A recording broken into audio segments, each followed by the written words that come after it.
Japan के एक शहर के पास किसी गांव में एक जैन मास्टर रहा करते थे। उनकी प्रसिद्धि पूरे देश में फैली हुई थी और दूर दूर से लोग उनसे मिलने और अपनी समस्याओं का समाधान कराने आते थे। एक दिन की बात है, मास्टर अपने साथी के साथ प्रातःकाल सैर कर रहे थे कि अचानक एक व्यक्ति उनके पास आया और उन्हें भला बुरा कहने लगा। उसने मास्टर को बहुत से अपशब्द कहे, पर इसके बावजूद मास्टर मुस्कुराते हुए चलते रहे। मास्टर को ऐसा करते देख उस व्यक्ति को और भी ज्यादा गुस्सा आ गया और वह उनके पूर्वजों तक को अपमानित करने लगा।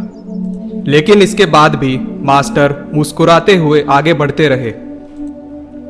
मास्टर पर अपनी बातों का कोई असर ना होते हुए देख अंततः वह व्यक्ति निराश हो गया और उनके रास्ते से हट गया। ज़ेन मास्टर कुछ नहीं बोले और उसे अपने पीछे आने का इशारा किया। कुछ देर चलने के बाद वे मास्टर के कक्ष तक पहुंच गए। मास्टर बोले, तुम यहीं रुको, मैं अंदर से अभी आया।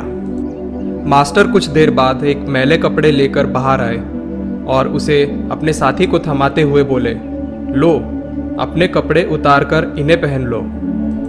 कपड़ों से अजीब सी दुर्गंध आ रही थी और उनके साथी ने उन्हें हाथ में लेते ही दूर फेंक दिया। मास्टर बोले, क्या हुआ, तुम इन मैले कपड़ों को नहीं ग्रहण कर सकते ना?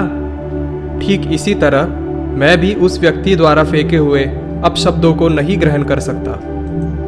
इतना याद रखो कि यदि तुम किसी के बिना मतलब भला बुरा कहने पर स्वयं भी क्रोधित हो जाते हो तो इसका अर्थ है कि तुम अपने साफ सुथरे वस्त्रों की जगह उसके फेंके फटे पुराने मैले कपड़ों को धारण कर रहे हो। इस ज़ेन कहानी में गुरु ने शांत चित्त रहकर अपने आप पर और अपने विचारों पर काबू पाने की बात कही है।